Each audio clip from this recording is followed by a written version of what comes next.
there's evaluation. So, we just have to take a day at a time to basically work through it and that kind of stuff.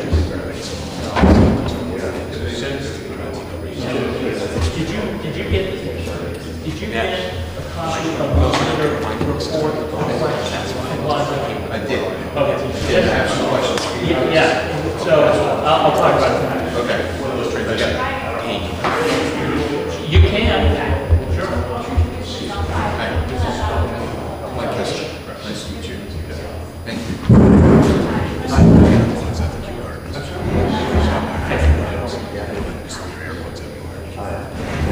Lynette will be speaking about this. Such a great information. 2 more minutes.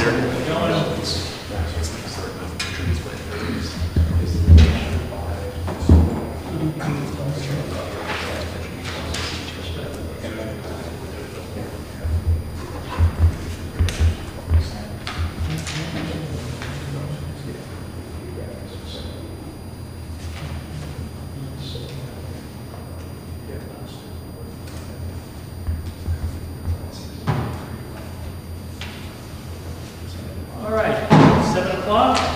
We'll call this meeting Tuesday, April 25th of the Newfield Select Board to order.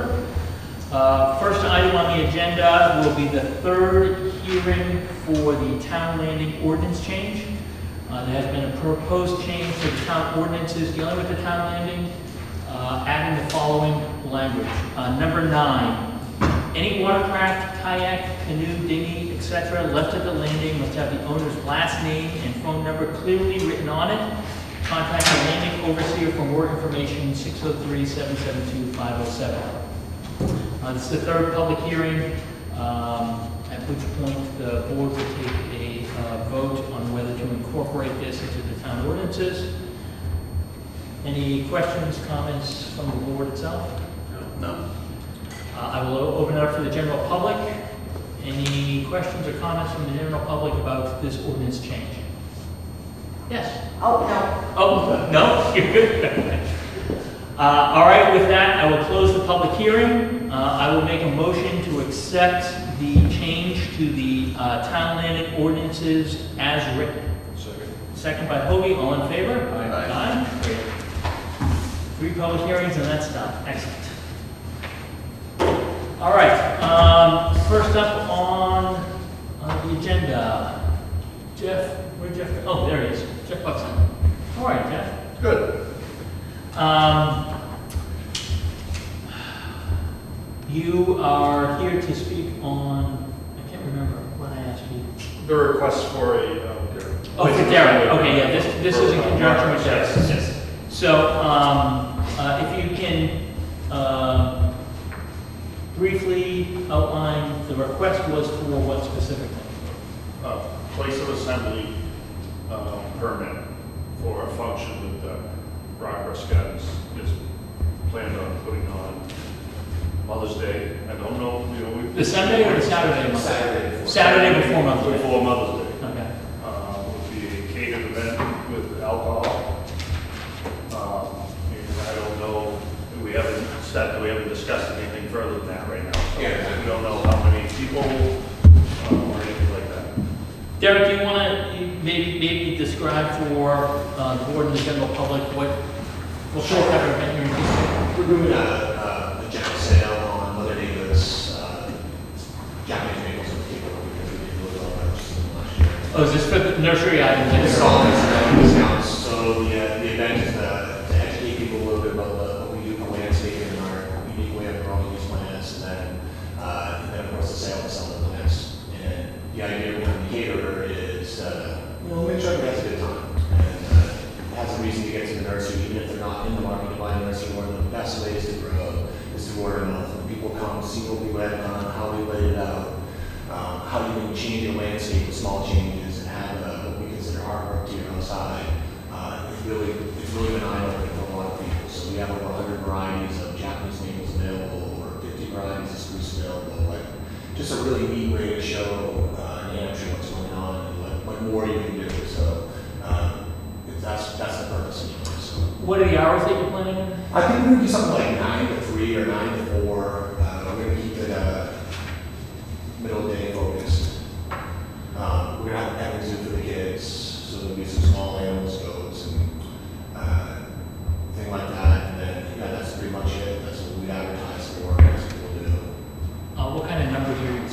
That's a really good question. The last time we did, maybe we had 100 people total throughout the day, but I can't tell you guys to advertise on the radio, word of mouth, who knows what we're going to get for numbers. I mean, that's, I'm trying not to make it it's not a sale on cheap items, so there's not like, I'm not expecting a massive push that way, but it's something that's open to the public, so I can't predict 100% what the numbers would be. I hope for more than that, by the way, but we'll take what we get for people to come. The last time you held an event like this, did you serve food and alcohol? Just food. Just food, okay. Do you have a kitchen? Or- No, we had I think it was like a food truck that came over to the cooking. Newfield store once came and did sandwiches. Okay. Other questions? You gentlemen might have? Who's going to cater? Burn They're utilizing their liquor license? Yes. For the event? Yeah, and the state has requested from them that they get, this is why we are asking for the assembly permit. That's what the state wants from the town to say that it's okay for us to do that. I think they requested, and don't quote me on this for sure because this is all the secondary information right now, but I think that the idea is that there'll be a small enclosed beer garden where people can enjoy a refreshment or a shady tree or something of that nature. And then, and that's kind of the extent of that. I mean, nothing too, I'm not playing like a kegerator. I assume you're not going to know the answer to this question, but I'm going to ask it anyways, which is, for catered events that are open for the general public, it was my understanding that a kitchen facility is required on site. I don't expect you to know, but it raises a question I think that we're going to have to look at with respect to what license they're using and under what are the terms of that particular license. Have you talked to Chief Young about traffic and concerns about traffic, about parking, how that's all going to work? Because Bateson is not the safest place to drive. If you want to see, we have a big plan here that I can lay out. Sure. Show you the areas where we have. So we have parking. Information is helpful. 22 acres. We have ample space for people to build parking, auxiliary parking. But our general layout is we had staff in the past that would be directing people where they go. If you guys are going to see that, it's helpful to when they're going to do construction. Okay, so let's orient ourselves. This is our property line. This is this is our section here that goes out. The nursery right now is up to this area here, these gravel paths. What we've done in the past, we have this driveway, and this is our normal parking for our nursery. Right. About 8 to 10 cars. We walk that out for handicap only, or people that need accessibility up along this edge here, along this edge here. We make one-way traffic for all the nursery stuff this way, and park cars coming down this way, and then if we have a dog busy enough, we can people out here. All along this edge is just gravel, and that can hold about another, I'll say 25, 30 cars. If we really started getting crazy, we could also park along the side of this gravel path, and that can hold about another 30 cars. We do have a loop that's not on this right now. That can probably hold another 15 cars, all with 25, 30 feet of room around it. So it wouldn't be, if we get that many cars, I'm going to have Chief Young put a close sign out front, by the way, because we're only going to hold so many people. And it's not the idea of the event is to plant sale people. I mean, I'm not going to have, there's no, it's not like it's a plant sale. Outside of like a petting store, there's no bands or entertainment. No, nothing like that. I mean, I'm not saying that someday we won't do something, but it would be something that we come in front of the board for and say, this is what we're planning on doing. Like, there's plans of, well, obviously, and then there's plans of like potential garden displays that come out at a certain time of year that would be awesome to have people see. But everything's going to be kind of, obviously nursery focused on what we're doing. So, like, what our goal is to have people come in and have a good time. I mean, almost everybody I talk to, and a lot of people are like, geez, it'd be great. What a nice atmosphere to come to. It's a nice wide open place. The way I laid out my nursery, there's a big walking path, like one in the shade. It's all lined with beautiful Japanese maples, and you get out back and you get to the evergreen areas, and then you get to the haircut areas where we've been growing all these strange and unusual sustainably for years above ground. And that's a really cool thing for people to see, because at the end of the day, it's allowing me to collect hundreds of different varieties of trees that grow right here in New Hampshire. Okay. Wayne, what concerns do you have?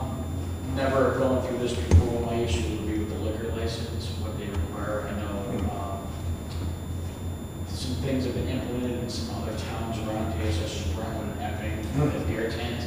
And, Yeah, that's what I was kind of alluding to. either the planning board or board of selectmen, the state requires a police officer to be there and Yep. monitor it.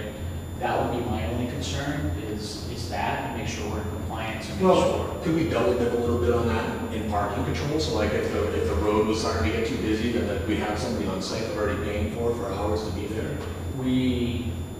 I would want to dot my i's and cross my t's to make sure that officer I get you. can't leave that beer tent. Yeah. Strictly, we're I not got there you. for over serving, Yeah, yeah, we yeah. wouldn't be there for hygiene, that would be your responsibility. Right, and that's the liquor license, that's exactly the case. We're there basically to keep the peace. Yep.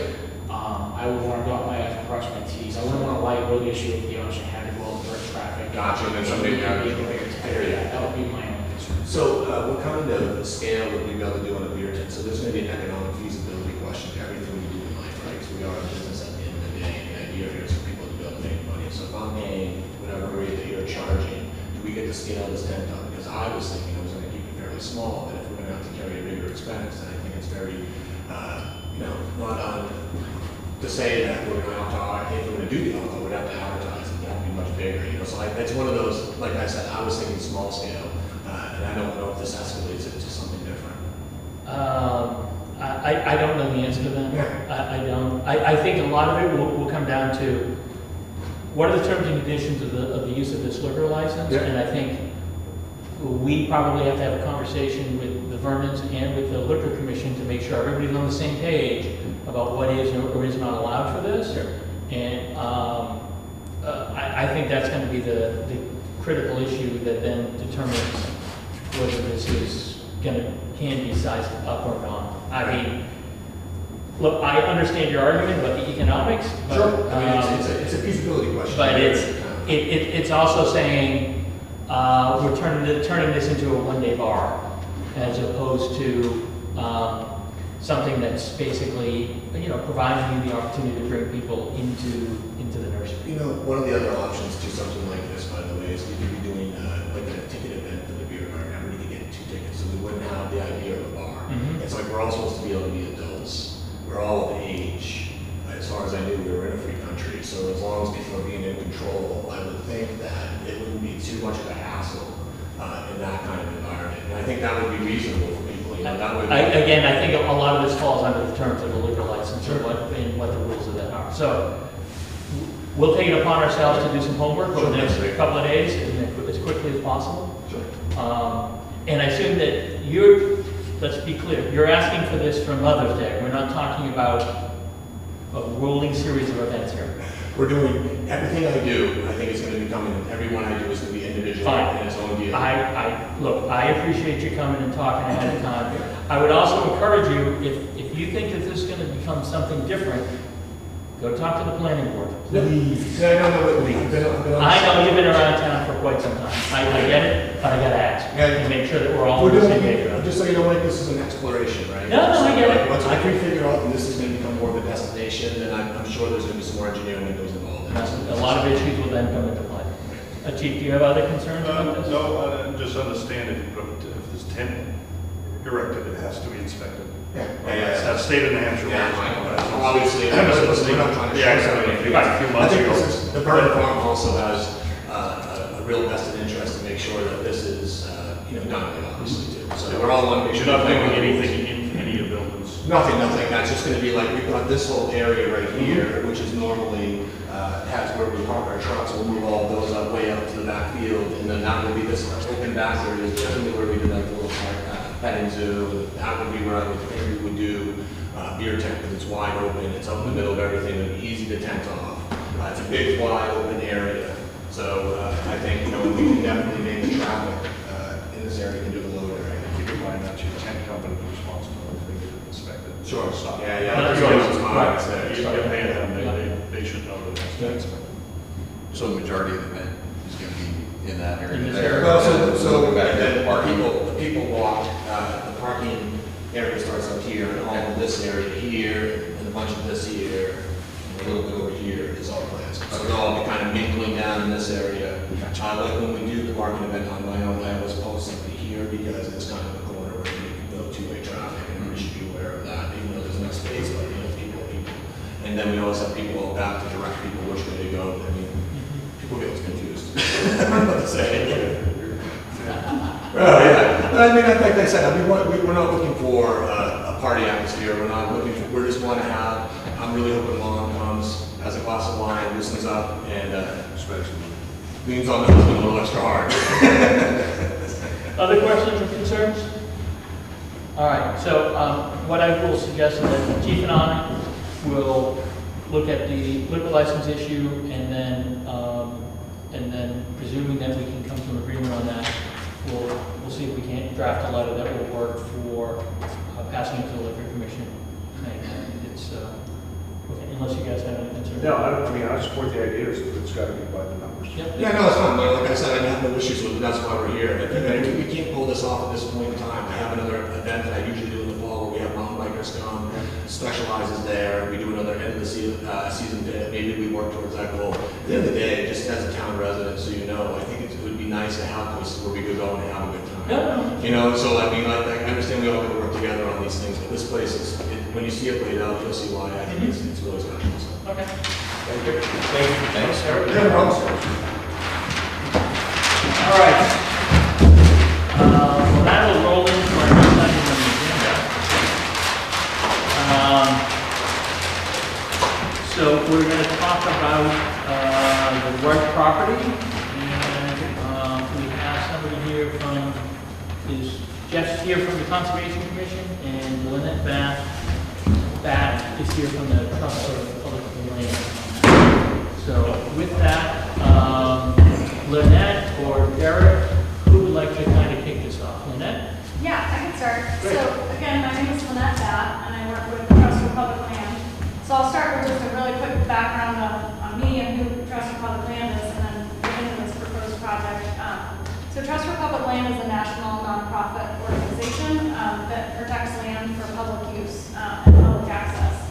So we were contacted last fall by the Southeast Land Trust and by the landowners to look at potential conservation of the Rugg property through town ownership, if there's an interest from the town to do so. Our organization really is, so we're national, but we work with local partners, and we really try to facilitate projects that are of interest to the local communities, local towns.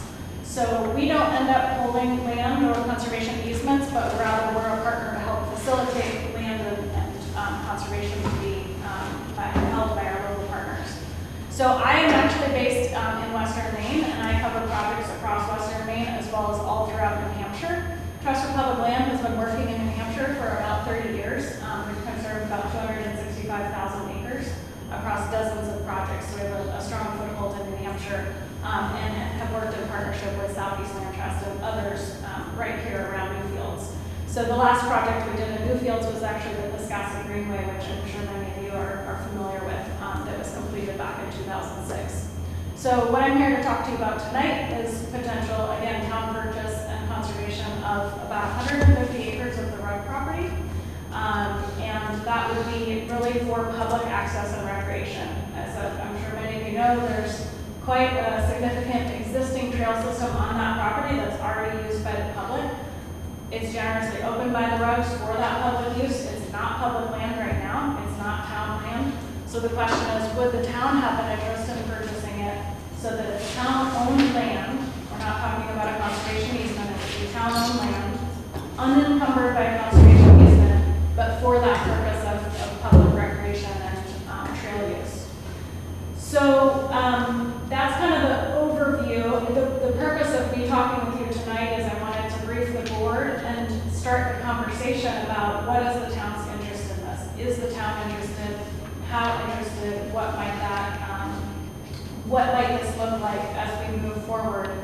If we move forward with it, it would be about a 2-year process from now.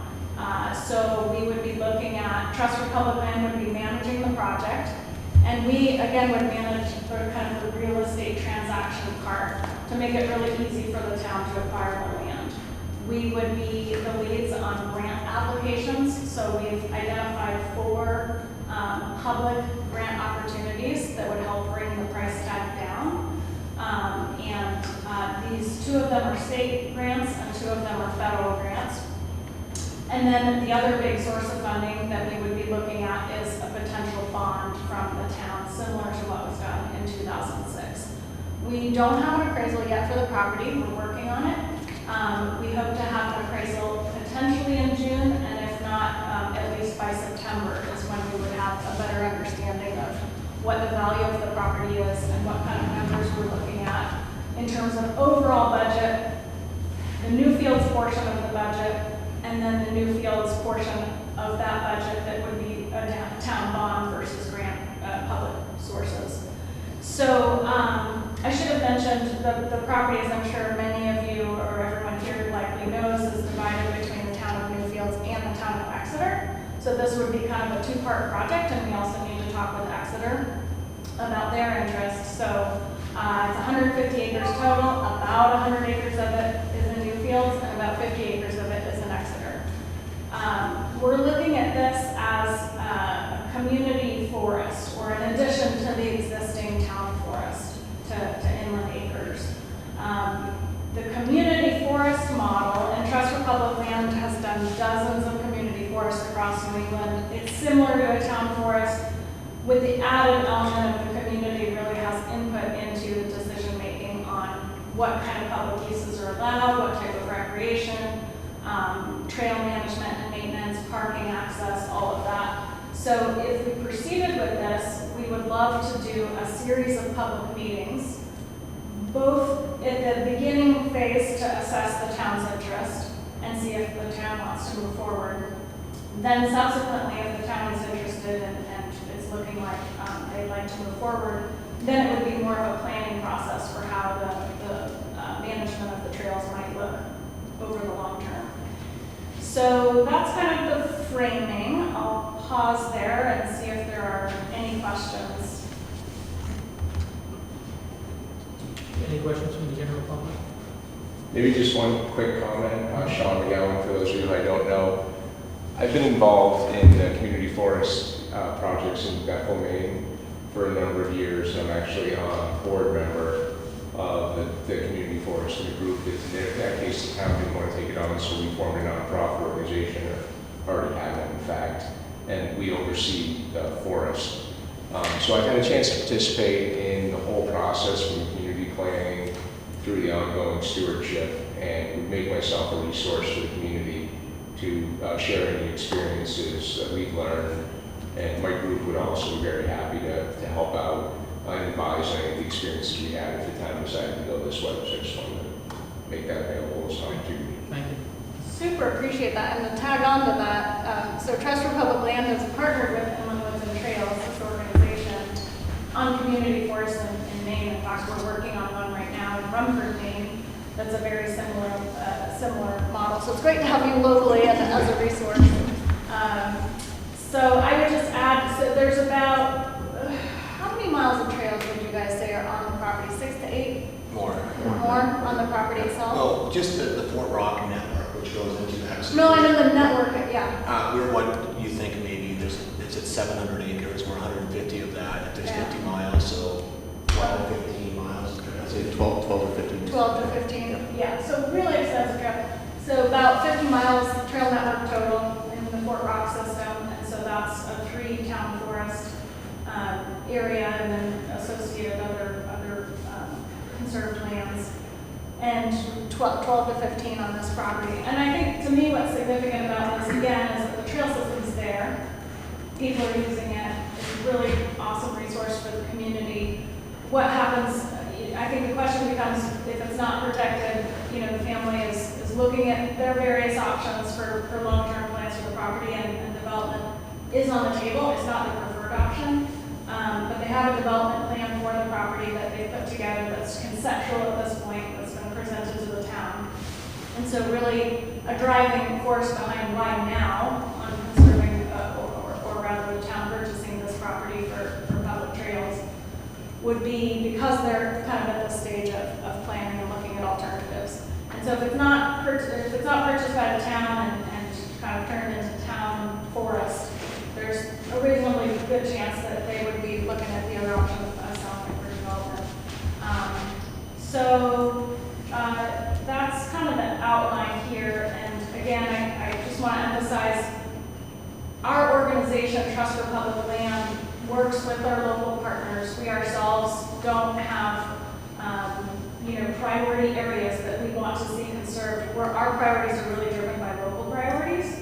And so if it's a local priority for the town to move forward with it, we're there, we're ready to lead the project, we're ready to help find as much public grant funding as we can find to help subsidize the cost, and to take the process through the very complex due diligence that's required to complete a real estate transaction like this with public funding.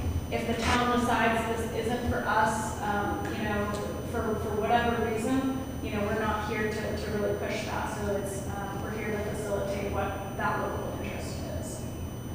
So. A couple questions.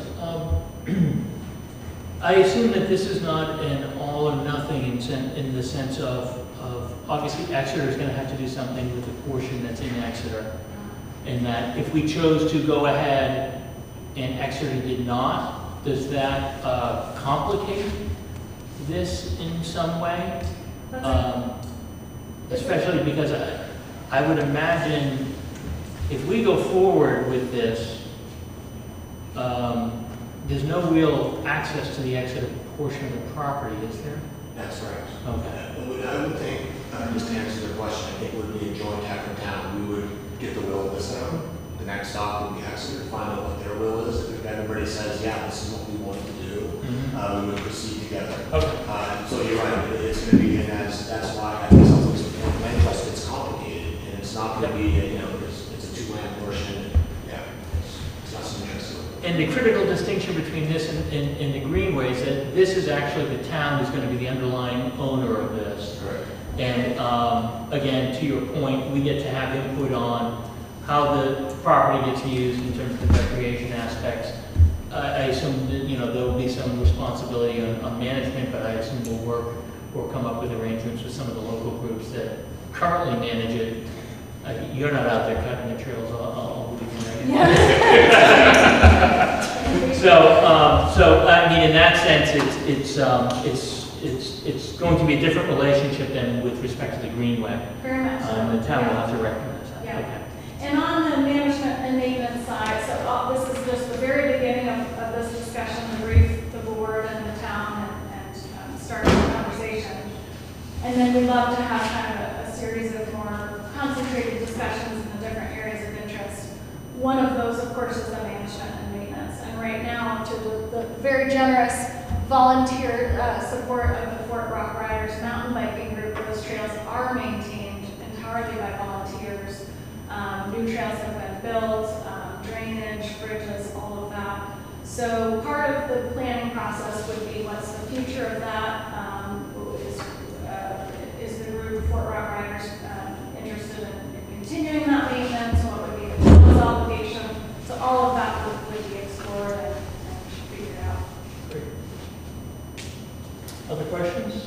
A couple. Derek, how much of that land is in current use now? All of it. It's all in current use now? If you could pull up another analogous piece of property in your experience working with the trust, what percentage, or give me a number if you've been able to get grants for what, 40%, 60%, 50%? What was the question? Sorry. What percentage of purchase price typically do grants cover? Oh, percentage of Just the purchase in price. general.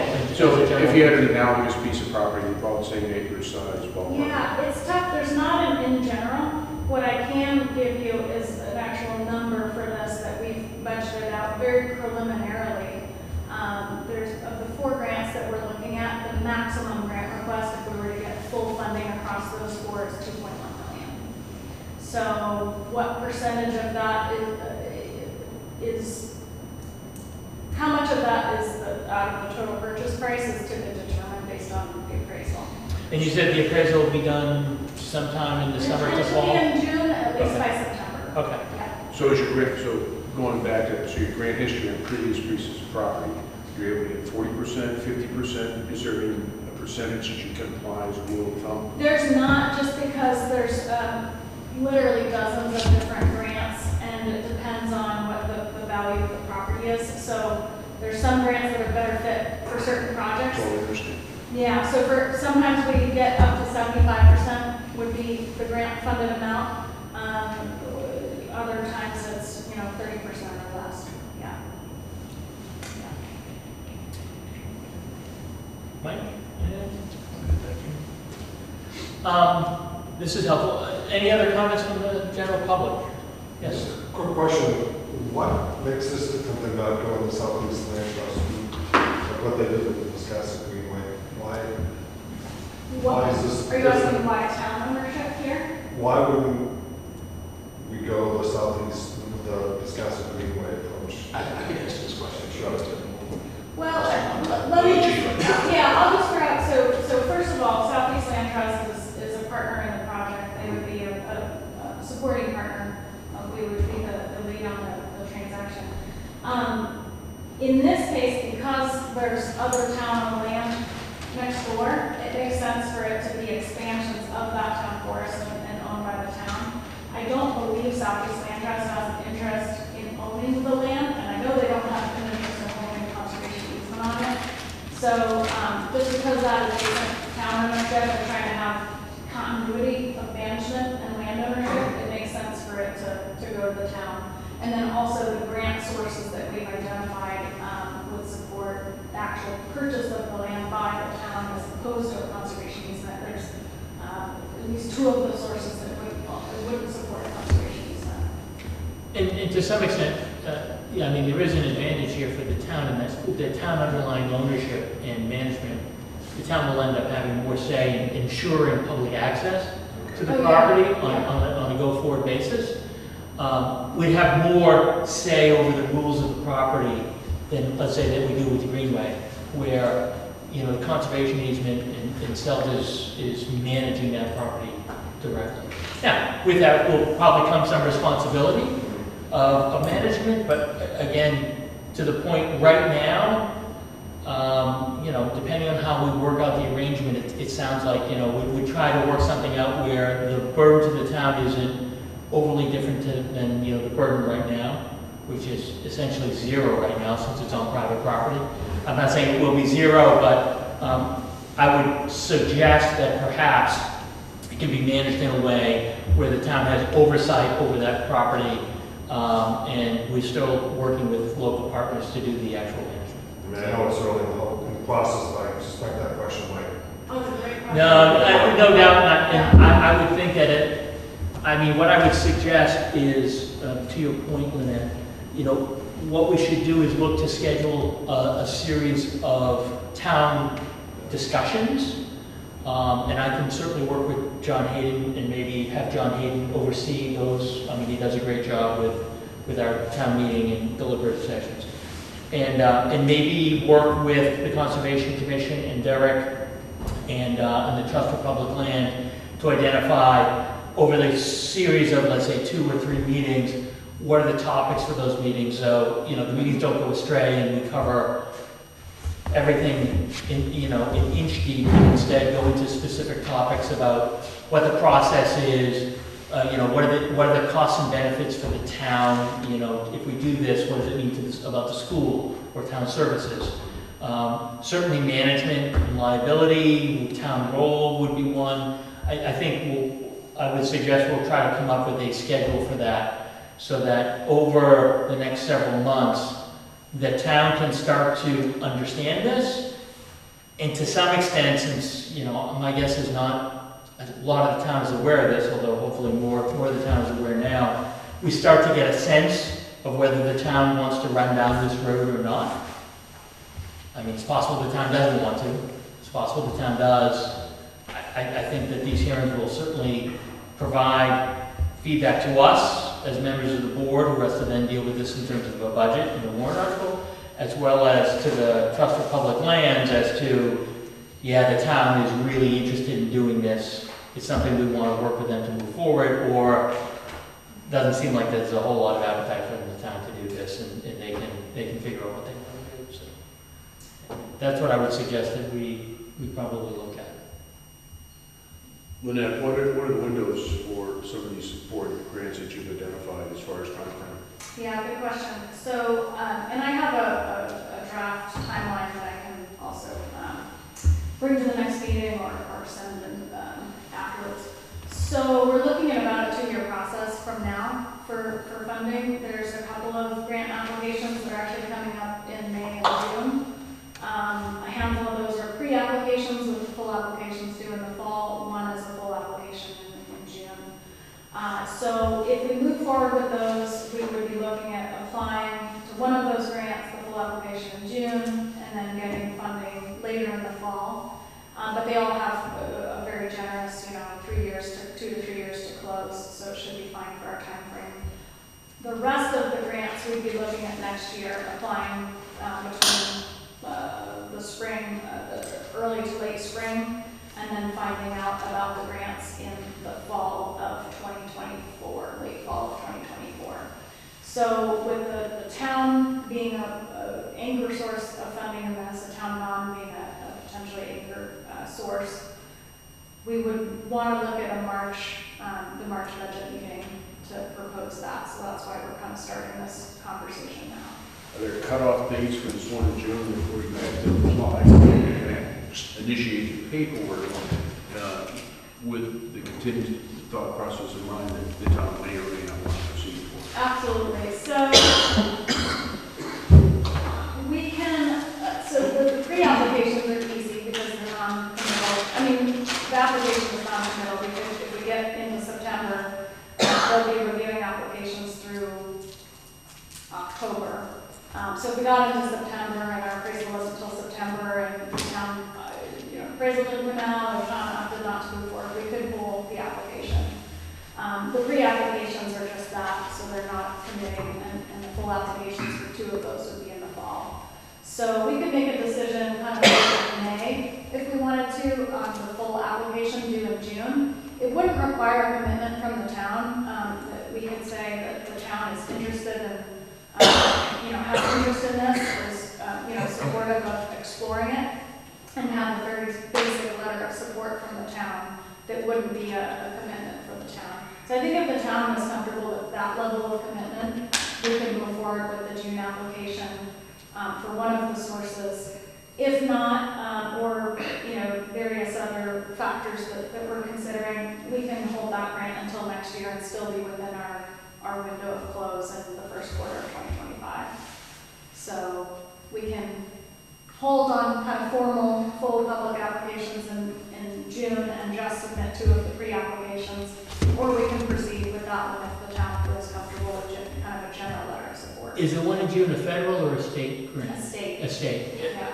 I have to imagine that any state grant program will recognize that it's always going to be contingent upon the vote of the town with respect to a warrant article. So Yeah. I would imagine, to your point, that if we express interest and then the town votes it down, that won't be a shocking surprise to them. That's right, and what we would have to do in that grant is have a draft budget, and, that would be a hypothetical budget at that point with the contingency that we would update that budget once we got the appraisal.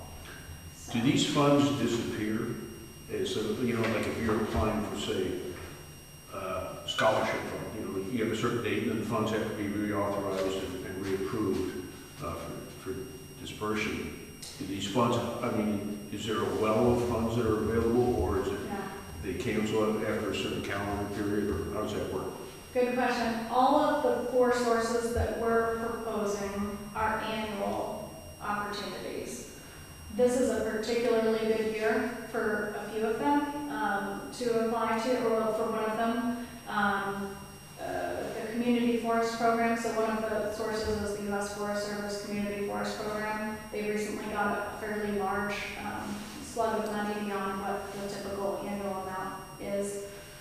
But then they also got a whole slug of applications this year, making it more competitive. So to answer your question, it's an annual opportunity. So if we don't go this year, we can go next year to some of the grant programs. And then as far as do we once you've submitted your application, they've reviewed it, they've awarded funding, you have a certain time frame, and each one is different. 2 years is generally the minimum that they would give you. 18 months would probably be the minimum, up to 2 or 3 years to complete the project. And all of them allow extension. They're usually on the slower side and the longer side. We're probably going to be trying to close towards the front part of what's allowable under the grants.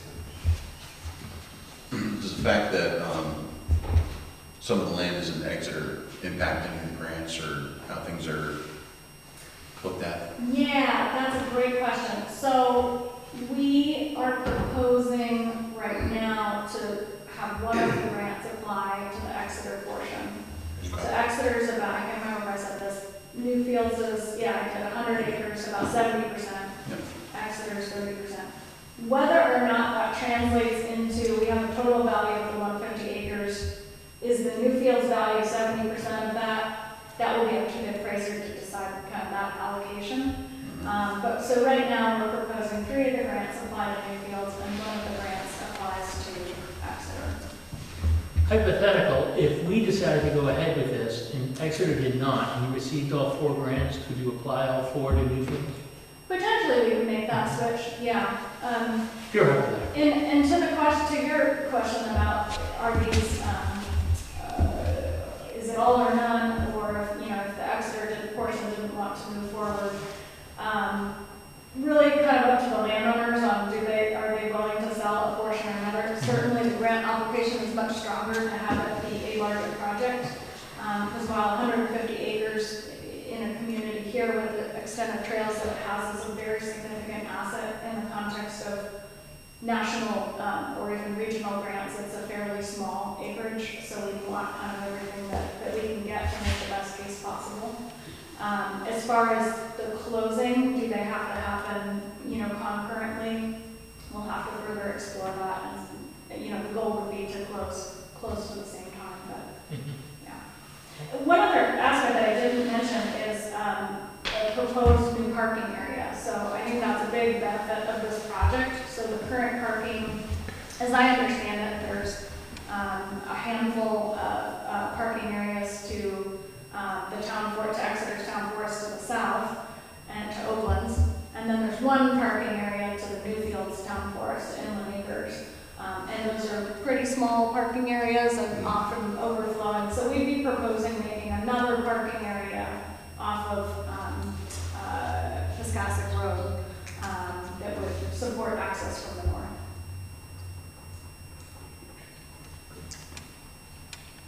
And do the grants, any grants have any deliverables, any criteria that we're concerned with meeting? You mean after the closing, long term, or as part of the? As part of the process, we would have certain criteria we would have to meet.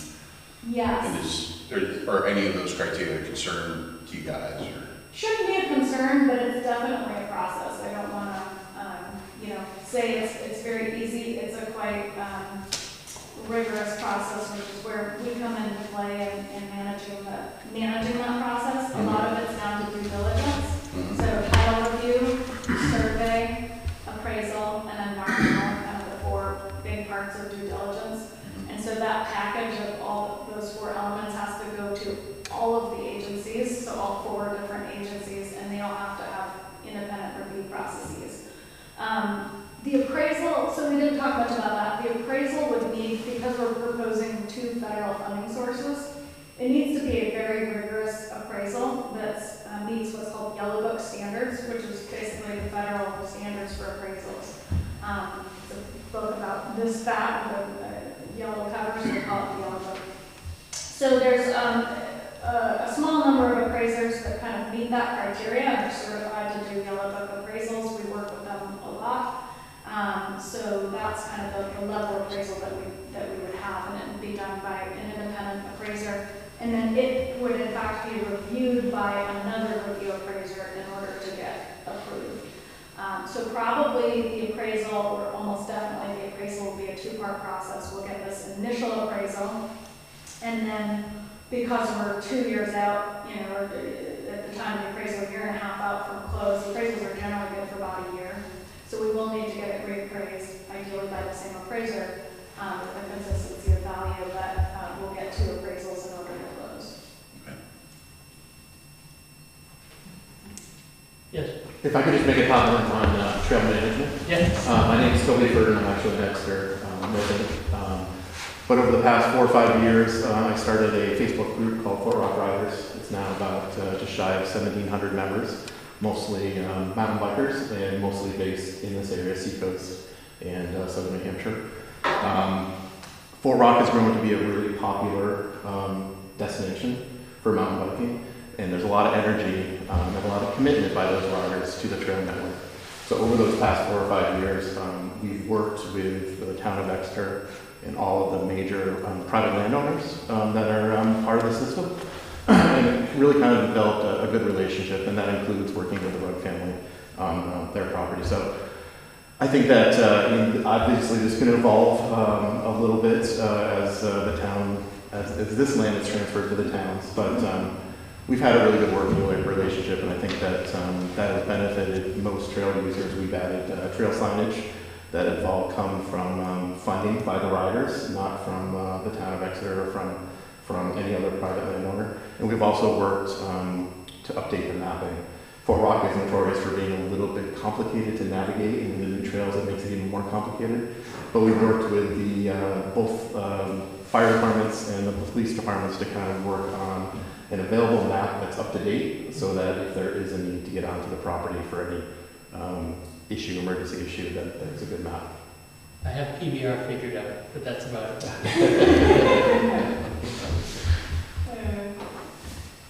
If I could just make one comment on the community forest that goes with the conservation question. Groups like SELF do an amazing job, but what we found in Maine is the traditional conservation model doesn't always work for the current needs of the community, and the conservation groups are somewhat changing slowly over time, which is great. But the process of community forest is run by the facilitation from Trust for Public Land, where people in the community get together, as you described, really say what we want it to be. And it's neat because it doesn't have to meet any one person's objective. So I'll give you an example. In Bethel, the mountain bikers are not entirely in favor of the hunting. But the community recognizes there's people who want to hunt on the land, there's people who want to mountain bike on the land. So let's find a model that supports both. So the community is coming together and saying, this is about the right answer. In Rumford, the project we're working on currently, there's an ATV and a snowmobile trail that goes through the conservation land. It's almost unheard of to have that. But in that community, it's really important.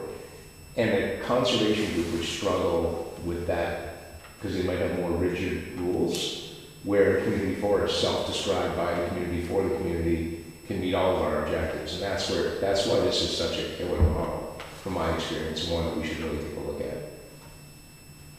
Thanks so much. Absolutely. Any other comments? I just want to thank the Rugg family for their continued interest in pursuing this and patience in doing so.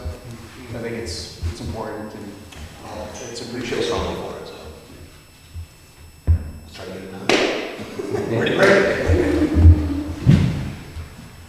Okay.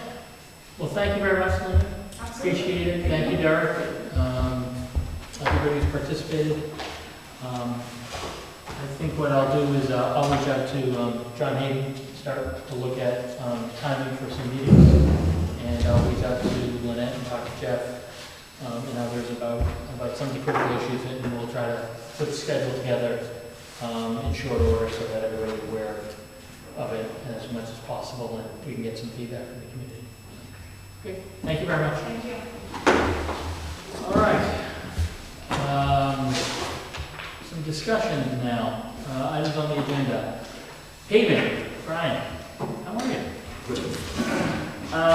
Appreciate you coming in. I wanted to maybe get an update on where we are with paving. I want to talk about the trust fund, road maintenance. We went out and talked with State DOT about the timing and the issues on Pleasant Street stormwater. maybe, provide some update on these and figure out what we're doing for this year or next year. This year we're doing Bald Hill, but that's halfway through, it's all around. Yep. Graded, be done by the end of the week. Oh, really? It looks really good. Excellent. I was out there today, looked at it. That'll be paid, hopefully by the end of the day, Friday. Next, we go to Old Lee Road. For next year? Next year. Okay. Is the development going to be done up on the other side of the loop? So, thank you guys for your. Yeah, but that's why we didn't do it this year. Right. I was just making sure, we expect that to be completed so the heavy trucks on We the. have 3 of the houses are near completion, the next 3 will go in soon. Okay. They're all sold pretty much. So it's Old Lee Road, and then we really need to look at, well, we want to do downtown, but we need to do the drainage.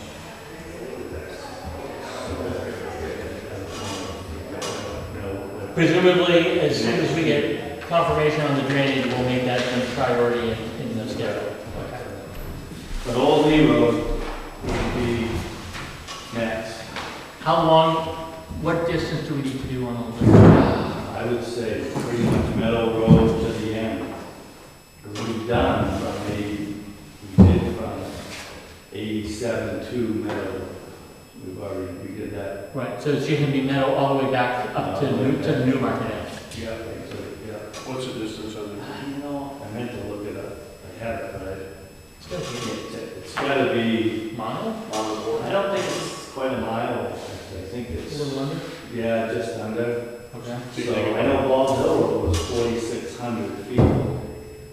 So I'm thinking Old Lee Road's gonna be about The same. So yeah. 200, 225 for a wag on a ballpark number? For paving that, well, Bald Hill's 180, so you're gonna be 180 to 200. Yep. Depending on what the price of asphalt is. Are they gonna have the base on Old Lee that they had on the, so I was talking to one of the guys up there today, and he said they had a really good basis, and they look really. Well, Old Lee Road, see, Bald Hill Road was done, that was big ground man, I think, when Pat Hale was rotating back in the early 2000s. Well, I've been rotating since 2003, so it was either late 90s or early. So he's been, that's been done once, Old Lee Road has that, so. But, and the thing with Old Lee Road is, that's one of the oldest roads in town. Oh, yeah. Well, could be the oldest. So, those roads have never been built. They've never been built the way you build a development today with the base gravels and, the 3 inches, 4 inches of pavement. Old Lee Road's probably got oil, sand mix underneath and maybe an inch or 2 of pavement. We don't know. But there's no, I can't guarantee there's any gravels, or it could be just an old wagon trail that they fill potholes with until they fix up. What the base is like, we don't know. So with the cost of Bald Hill right now, budget-wise, how are you sitting? Not good. I think I'm gonna have like $7,000 left. In your paving budget? No, In your budget? in the budget. Okay. Because we decided not to do it in a 2-phase thing. We could have done it piecemeal, but, Right, so, but it's cheaper to do it this way. and it's cheaper to do it this way. So, my question to you is, when Garbion's top Winkler Way, Mhm. we did, Right, and then the town would pay back on correct. Garbie. But the top came out of my budget, but the money never came back to my budget. Mhm. That's 30 grand something, or 20 something grand, sitting, floating in the air somewhere. Well, now, it would have ended up, it would have ended up in the, Yeah, that's fine. in the unexpended, Yeah. unreserved, right? So, That's where it's sitting right now. that's where it sits. So is there any possibility of getting any of that? Well, I mean, I don't expect any big problem. Well, there's two things, right? One is that issue. The second is there's actually $20,000 sitting in a road maintenance expendable trust fund that remains unexpended. And the Board of Selectmen are agents for the fund. So technically, the board could release those funds for road maintenance or to offset road maintenance costs. So, I don't expect anything big. I mean, no. Unless we have something unexpected like we have that. No,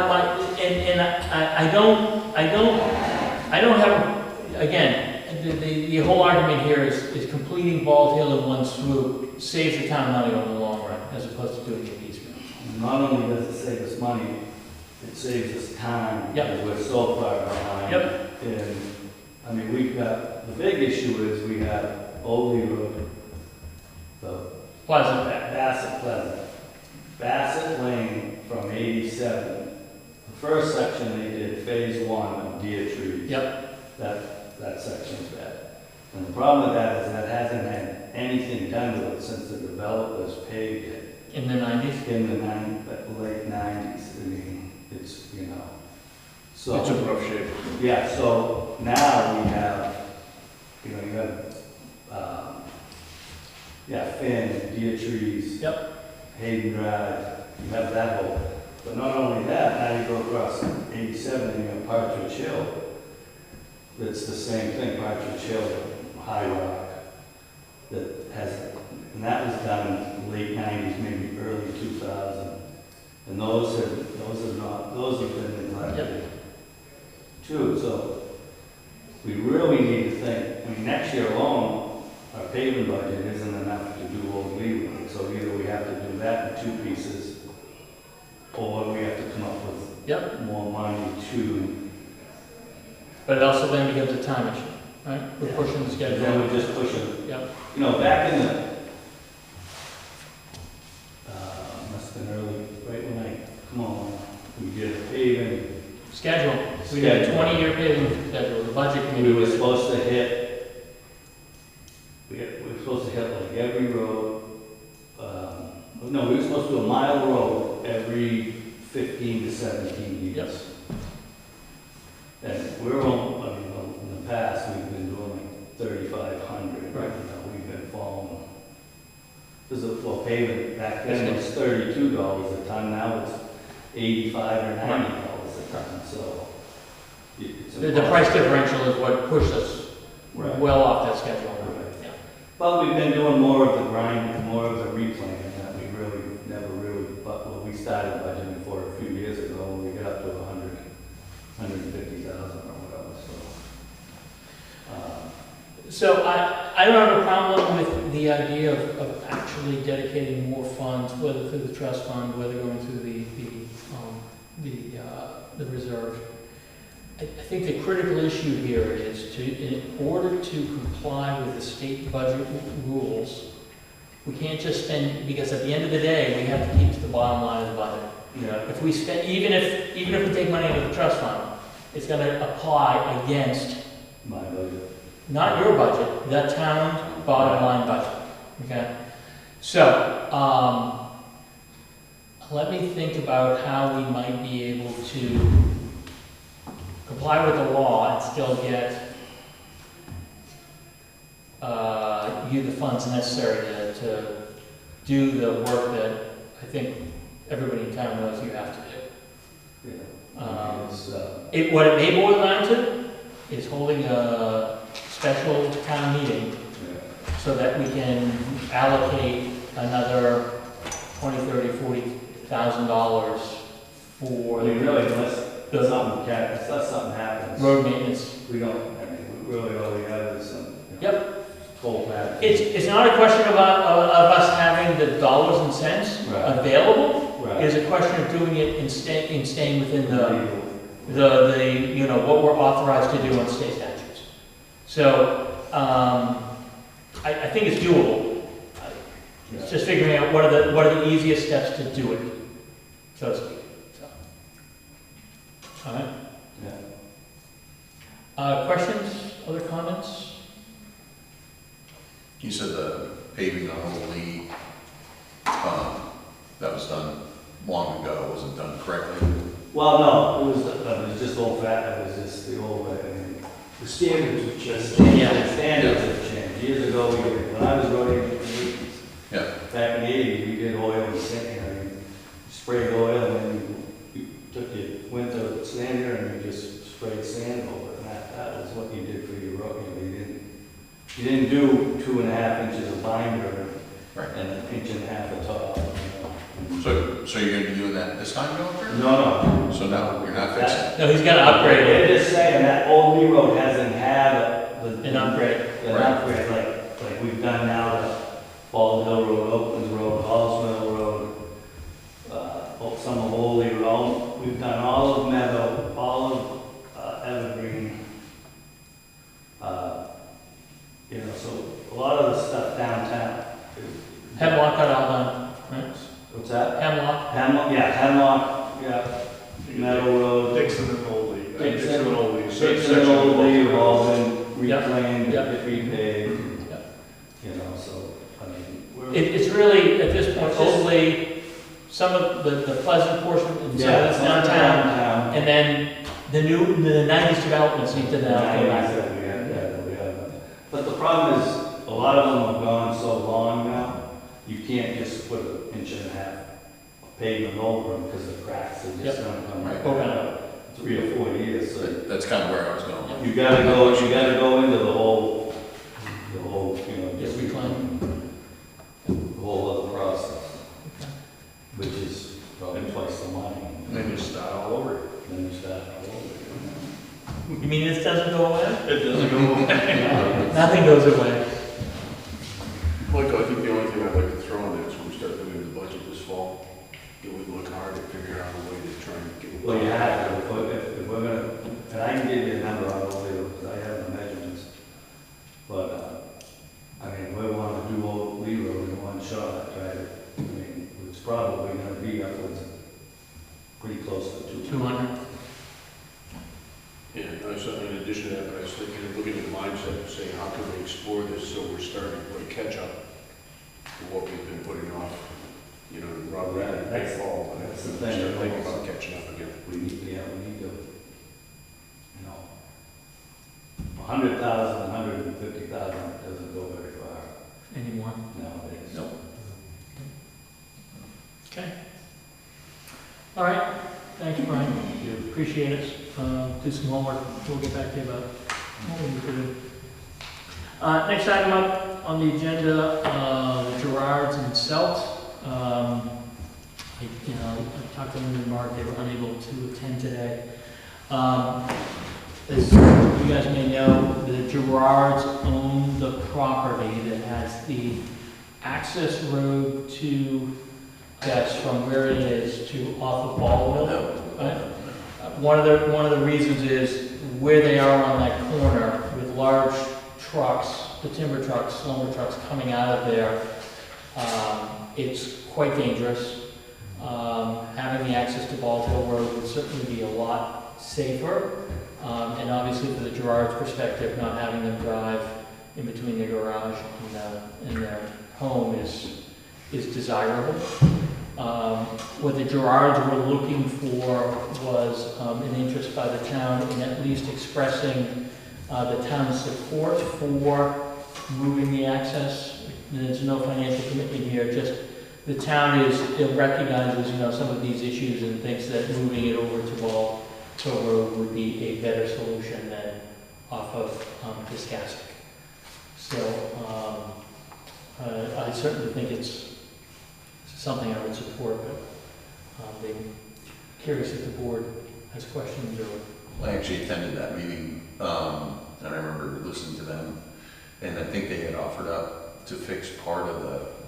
Yeah, there'll be some culvert work where the access road goes over the stream off the Cole property. I think that they have, they're working to provide the financial support for that as well. Their goal is to do this without burdening the town, but getting the town support just to, move the access point.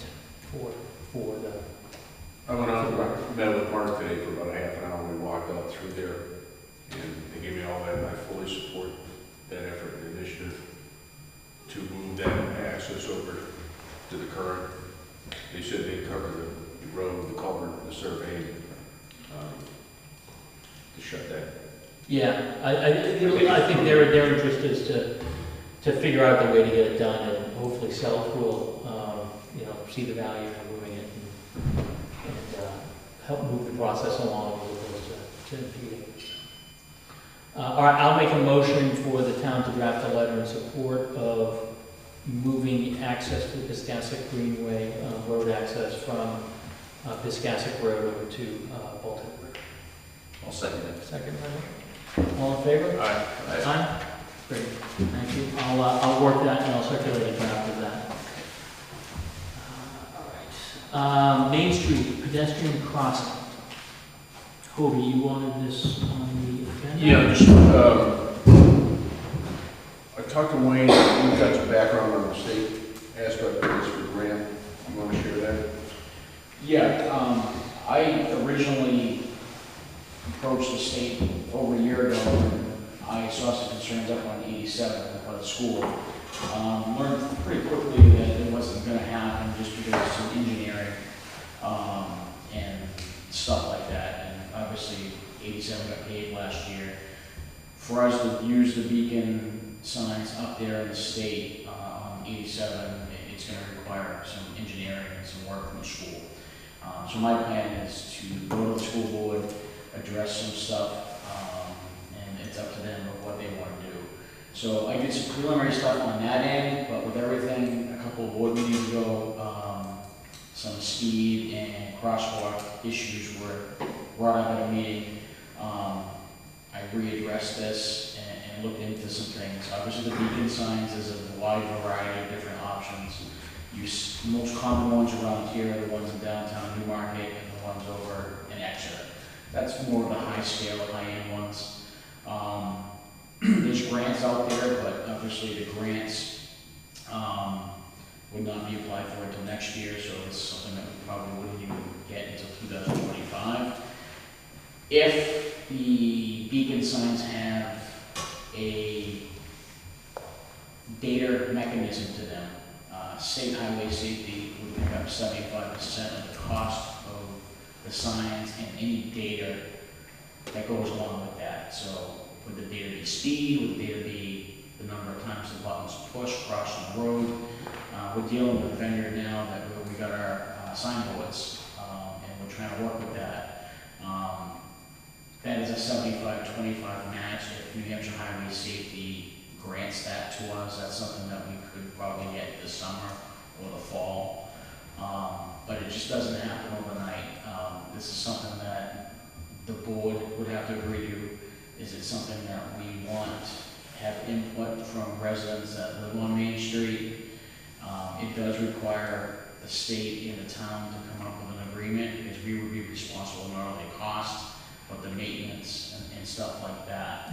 They did give me 3 vendors that deal with these types of signs, but there's also an agreement that the town has to be in place with New Hampshire DOT as well. One question I had with the state engineer was, do these signs work? Is there any data out there to prove that these work? And he said there is. They have done presentations with other town officials and board of selectmen and stuff like that. We do know there's a visibility issue on that corner, coming around the corner, and we also know the sightline visibility, especially when the sun is setting in the afternoon in the fall. We do have that. It's used a lot at Halloween.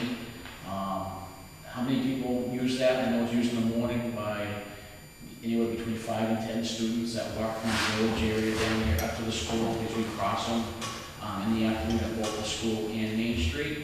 And then obviously in the mornings we cross them at the school on 87. So before I dug anything, there's a bunch of different mechanisms to this. Is this something that the board is interested in? And before we have state come down and present their data and everything regarding how effective these signs are. Do we want some input from the public? Because ultimately, this is their neighborhood, this is Main Street, people live out here. I, for one, think it's well worth exploring. The way I understand signs operate with a button control for the strobes, so it would probably. There's so many different mechanisms, most of them, Actually, body with solar, but some of them have the fancy bases, a little bit more expensive. When originally it priced these out, with the state engineer, he said anywhere from 10 to 15,000 on some ends, some at 20 to 25,000. But some of the other ones that are solely just looks like the signs that we have now with the solar attachment to it, 2,500, 3,000 for those. Yeah, I looked, some of the ones I saw weren't anywhere from 1,800. I think it's all depends on what we want. We want something to look, we want it to look like Exeter down by, Phillips Exeter Academy or downtown Newmarket, or do we want it just to look like a regular street sign that flashes? I mean, I think that's all something that we need to just come to agreement with. The data collection that you talked about, is that going to require Wi-Fi? Is that something that they hook up through? We're still looking, when we reached out to them last week when this first started, they were in some type of training. So they just got back, we've been going back and forth with email. I don't know exactly how that works, if it's Wi-Fi or how that exactly works. What I'm being told, at least for the pedestrian, it doesn't count pedestrians, it counts how many times that button's pressed. Sure. So sometimes we have that button pressed, see if it's out there now, we could have 5 to 7 people crossing the street in the afternoon when the school lets out. So that activation, there's one activation, we just had 7 pedestrians cross. So there's a little, the data is, in my opinion, at least not going to be completely accurate. Well, Chief, you raise a great issue, which probably is our next step here, which is, I know I'm not going to be impacted by this. It's going to be the people out here on Main Street who, at 10 o'clock at night, do they want a flashing crosswalk? I think having them weigh in is probably the important next step here, because this is going to sit in their backyard, not necessarily mine. Maybe it makes sense for us then to hold a public meeting, a public discussion specifically about this, and make sure that we pull in these people on Main Street who I think are going to be mostly impacted. I mean, they don't have a problem with it, fantastic. I think if they do, though, then we'll have to consider that in the context of what options we may want for that type of crossing. I mean, I could totally understand somebody who across the street and is getting irritated that at 10 o'clock at night this thing goes off, or, if it's not even activated by pedestrians, if it's just a flashing one, I can totally see that being something that we need to consider. And I concur with that, Michael, as far as strobe. That's why I think the good course of action, even though it's premium, would be a pedestrian activated. Are you looking to do both crosswalks? We can't do the one on 87 right now, because it doesn't fit the criteria. This sidewalk out here is compliant because of the, When they redid it with the pads and everything? they have the pads on both ends. They have the pads out on 87, however, they would have to be moved. That is a long-term thing, even though in my opinion that probably should be addressed sooner than later, but this one is more realistic, it can happen sooner than later. Yeah, I mean, the problem with the school one is, as much as it's the town's school, it's a school property, and I think we've talked about it. Really what we need to do is move the steps from the left side to the right side, so that you have better visibility than coming down in front of the fire department. Would this allow us to remove that sign that gets stuck in the middle of the road?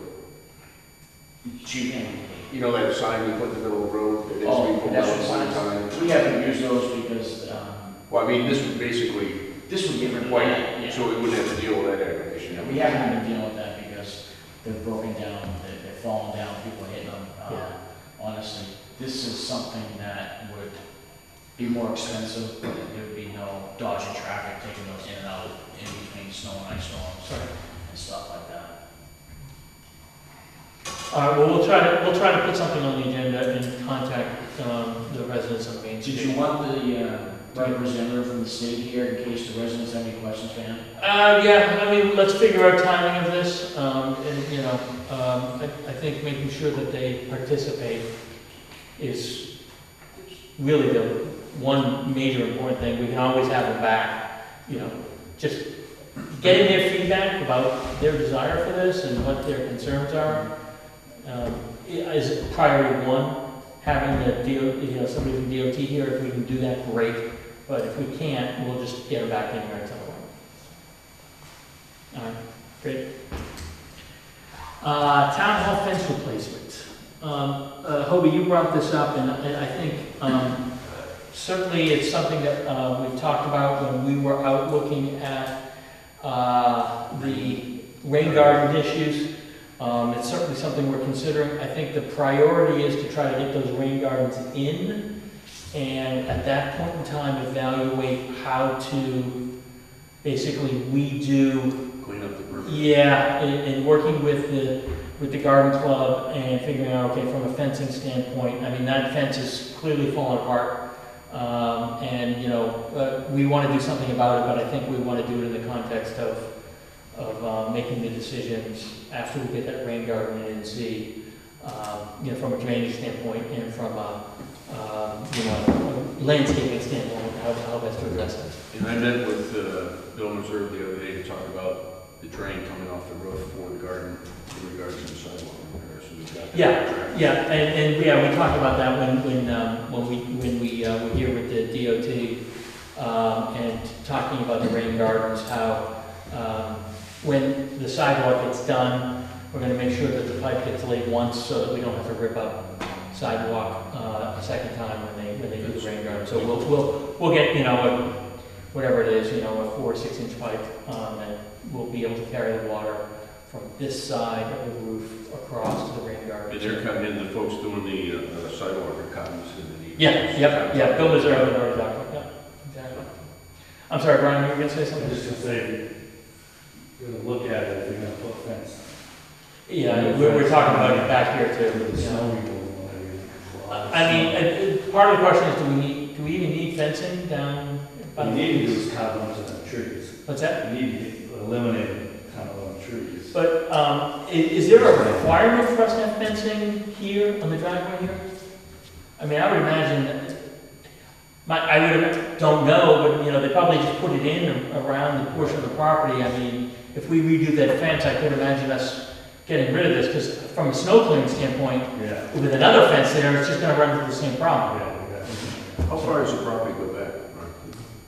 I would imagine right where the fence, so probably only 6 inches. 5 feet off. So yeah, it's nothing. Big, probably, yeah. I mean, we have no snow dumping ground back there, so again, if we put up a fence, it's just gonna end up bearing the burden. Yeah.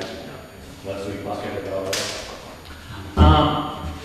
Removal of old telephone poles. So I was in a conversation with somebody from another town, and how long has this been going on, Jeff? Those poles, since they replaced them? Oh, it's one. 87. This has been about, I mean, if you got a town accident, I think there's been a bunch of times that have actually taken Marvell or. Yeah.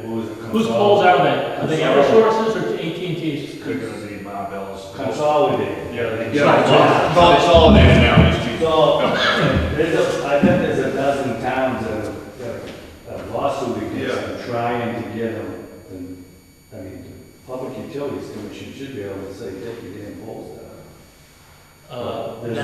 Has there been any action, Michael, to your corporate knowledge, of the town saying, hey, you need to. The town does not. There's a town everywhere. Yeah, every town. Hanging there. I understand, but I mean, you know, I don't know whether. No, I'm not aware of any time Newfields itself has taken any formal action on it. No, but I think if you check with them, so I think they,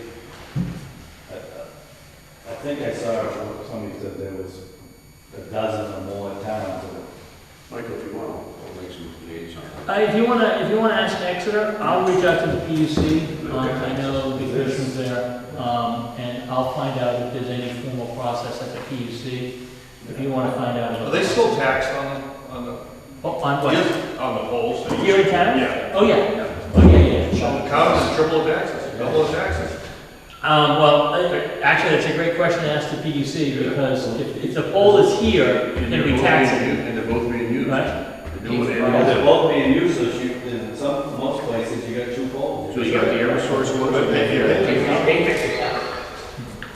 Yeah, but I know there's a lot of towns like them, because there's, you know, the power company comes in, they switch everything over, and then the whole company. Yeah, consolidated, I think there's one, there's two on my road, that up on the upper half. Are they operating as double poles? Yeah. Oh, yeah, they're all. Telephone's on one and power's on the other. Eversource did the, Repair on 87. From Partridge Hill up, I think, in Old Lee, I counted, there's almost 30 poles that are double poles that Wow. haven't been transferred by the telephone company or Comcast. I do believe Northampton went through this recently. Yep. And consolidated, because each town has a different, some towns have Eversource sets the poles. Yes. Yeah. Newfields is consolidated, and so is it, I believe, Northampton. That's the problem. They started working even on Saturdays in Northampton, doing their transfers of all poles. I just don't know how that transpired. There's a letter from the I board. met with Consolidated on the one around the corner on 87, and because we can't get through there doing the sidewalks, because they set them at the pole closer, so there's two poles there. And I met with them, and they said that 2 years ago, and they said they do it, and they still haven't removed them. All right, we'll do some homework. And maybe we can get those taxes.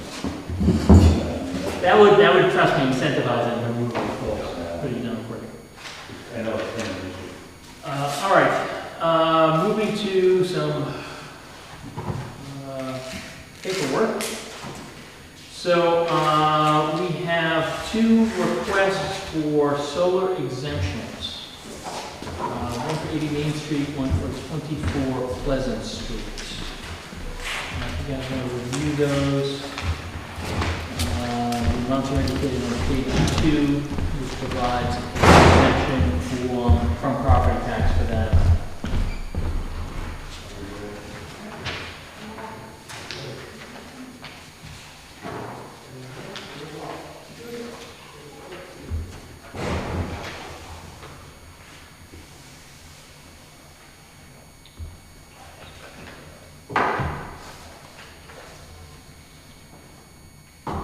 Thank you, buddy.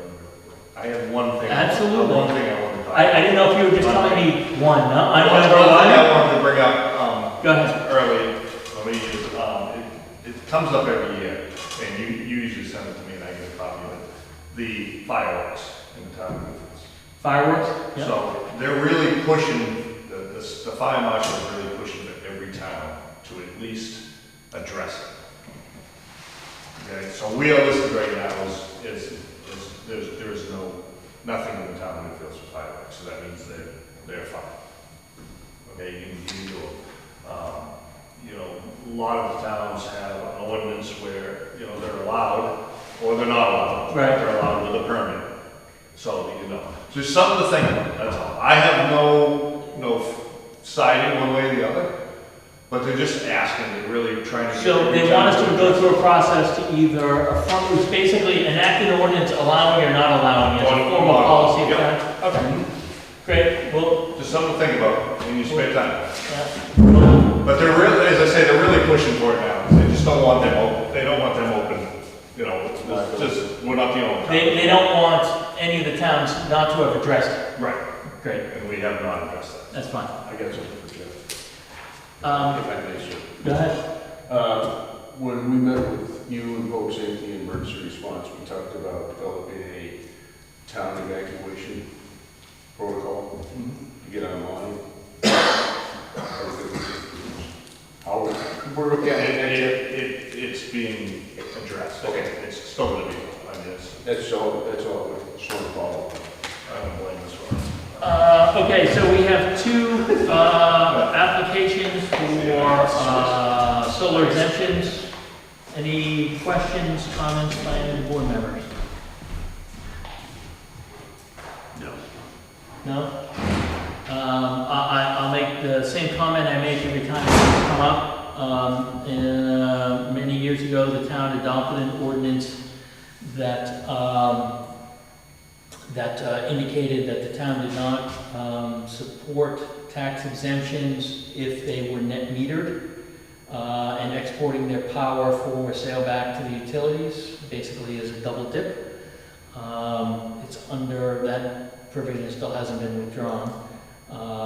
These exemptions, solar exemptions have been passed by the board in the past, but I am pointing out that that issue, and which is why I have consistently opposed these requests. So with that, is there a motion to approve either or both of the solar exemptions in front Can of we us? have some discussion on that? Sure. What does that cost them, for the record, just for folks at home watching? Can you expand on that a little bit? So the town years ago, when solar projects were coming out, the town basically recognized that a lot of the solar projects receive very high rates, reimbursed rates for the power that they export. It is in essence a subsidy of these solar systems. They are basically reimbursed at the full retail rate, which offsets basically their transmission and distribution charges, and in essence the rest of us pay higher rates to cover what they don't pay when they get the net metering charge. And so in the discussion in the town, and the warrant articles passed, that basically said if they are net metering and receiving this subsidy, that they would not be eligible for solar energy exemptions on their property tax. That's what it is. And that's the case with both of these, they have that meter. I'm assuming that they do. There's actually no indication in these Right. about whether they are exporting power or not, but I have yet to see a home system that does not utilize net metering as a subsidy for the system. Did I understand from what you just said that what was the will of the community? They passed the warrant article, it must be 10 years ago, maybe more. Saying that the net metering was acceptable and it's going to be... Saying that if a person was net metering and receiving that subsidy, that, a subsidy for the export of their power, that they would not be eligible for these exemptions. So it's pretty black and white. I have made this argument for 7 years now. I've been outvoted on every single one of them. So. Anyways, is there a motion to accept the applications? No? No motion? Then applications are rejected. Thank you. All right, town hall rental. We have a request for 2 town hall rentals from the same group. One for May 12th, one for May 19th. These are for music class performance. The request is being made by Billy Bell here in town. There is no alcohol, therefore approximately 25 people. Any questions about these rental agreement requests? I'm good with it. I'll make a motion to accept the request to use town hall by Billy Bell for May 12th and May 19th. I'll second. Second by Hobie. All in favor? Aye. Aye. Something to sign tonight. Today is the 25th. 25th. Thank you, sir.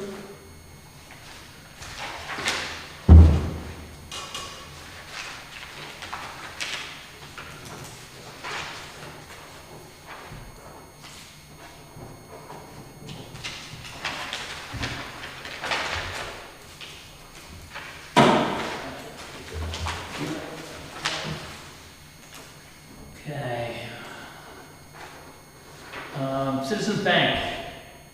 Where'd David go? He left us. This is just updating the signature cards for the bank. Oh, you do. This one? Thank you.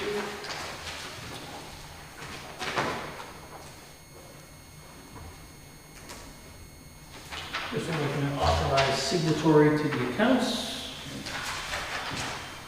Thank you, sir.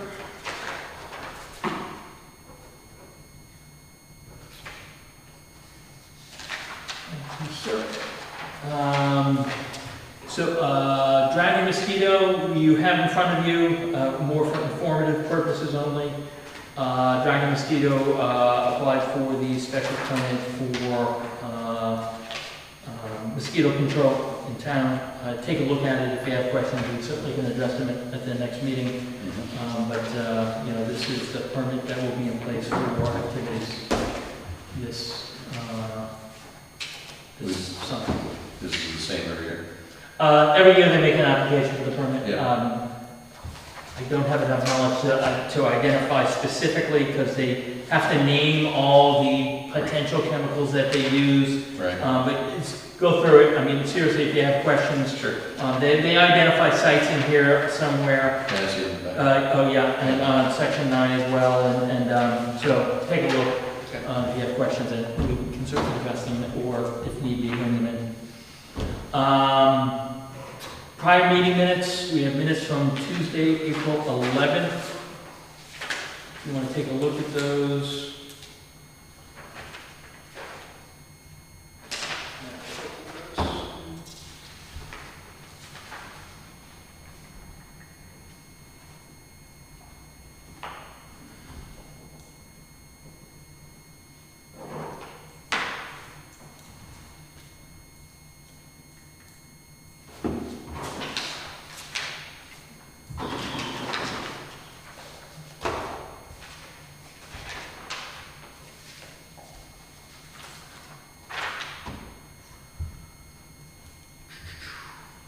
Any questions, comments, edits? Just curious, on page 2, talking about the signs, Wayne reference in there that, where am I hanging on?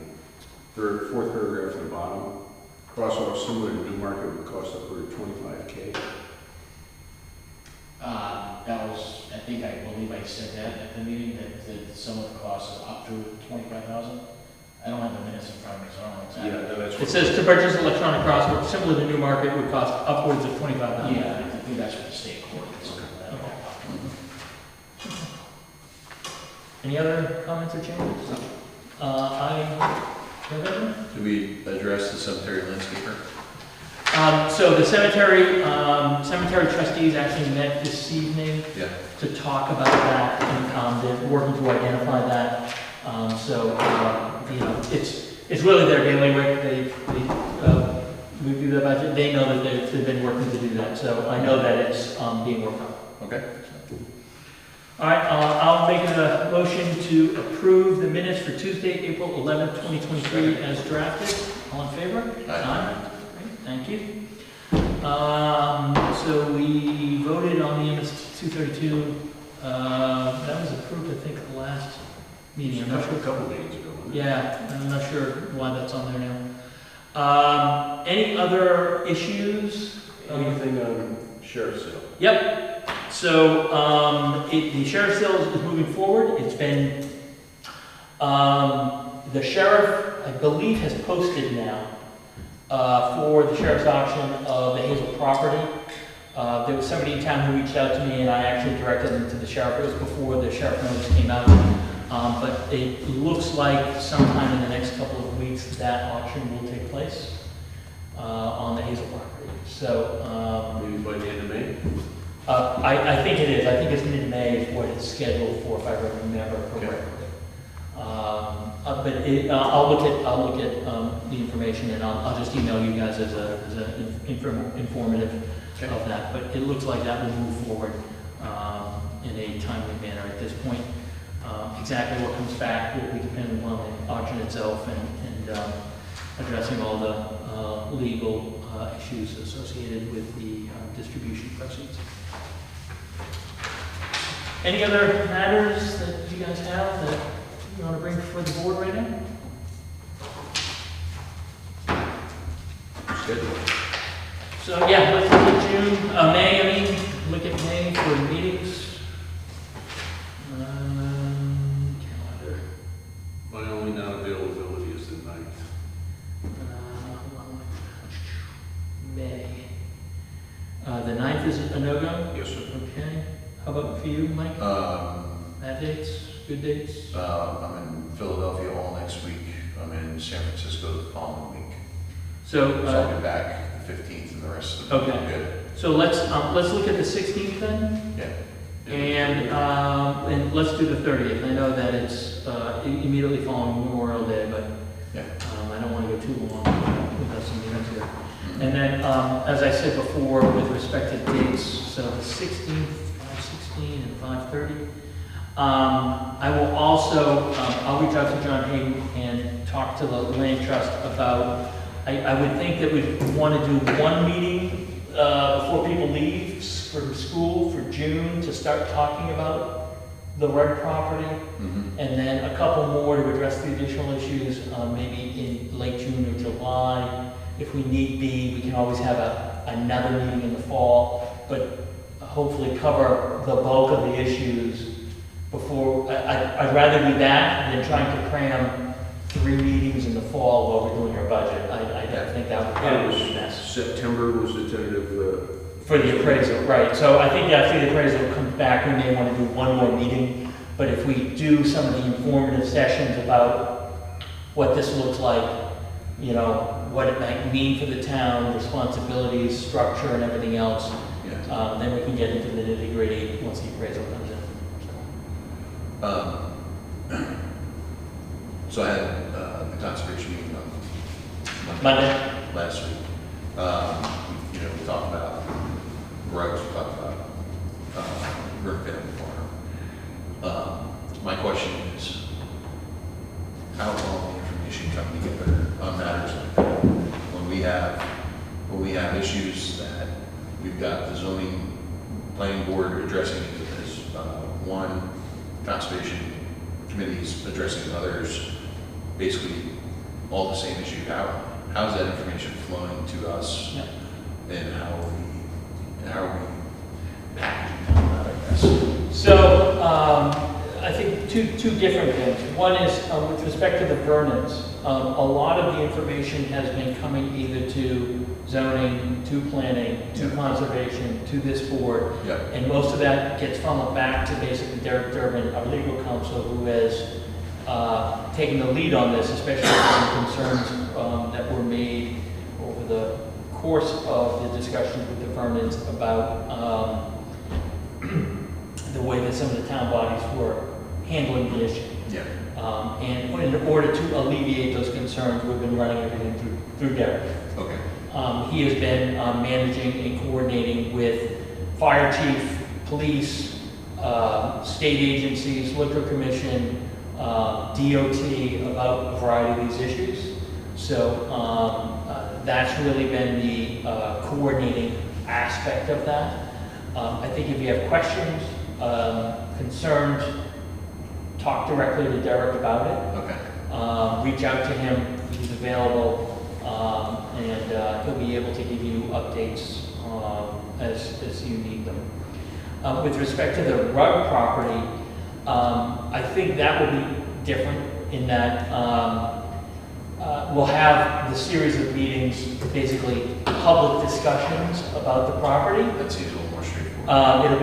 It should be more straightforward. Yeah. But when it boils down to it, at the end of the day, it will come down to a warrant article for a dollar amount that is going to go before the voters for them to either support or reject come next March.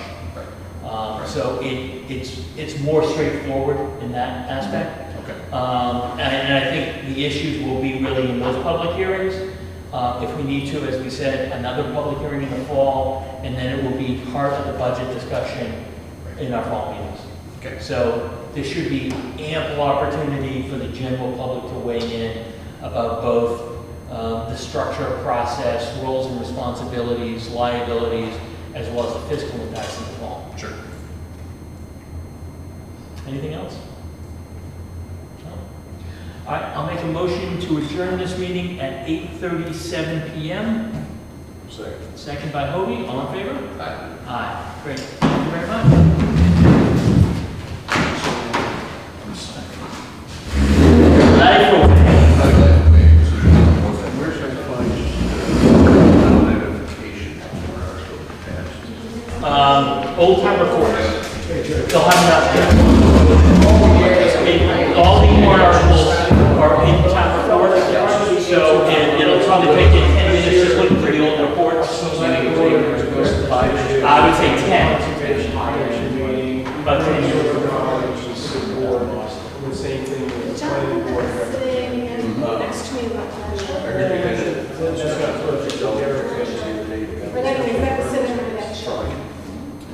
edge discussion, Sean? Or- No, not the other edge. Yeah, no, Like, Anyway, two years apart, or maybe the for levy something would else. with Selden, Because I want to check. Selden, Or I want to check some they words are, under the Cherokee Savage. They are. Are we still on? We'll figure it out. So, Yeah. anyways, I took it to someone. I have a sign for you. Yeah.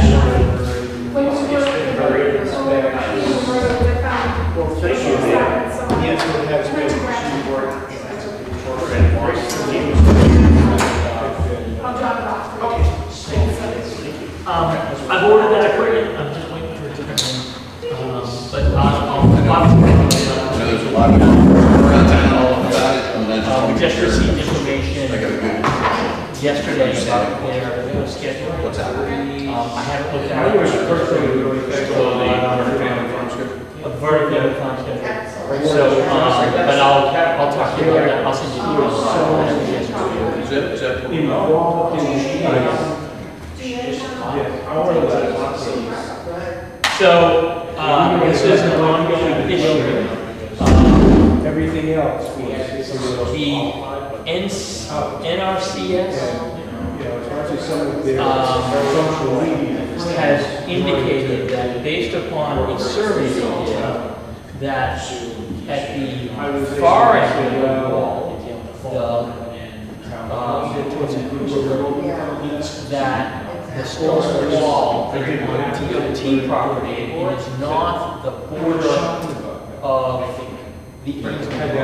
Now, I'm a little surprised at that.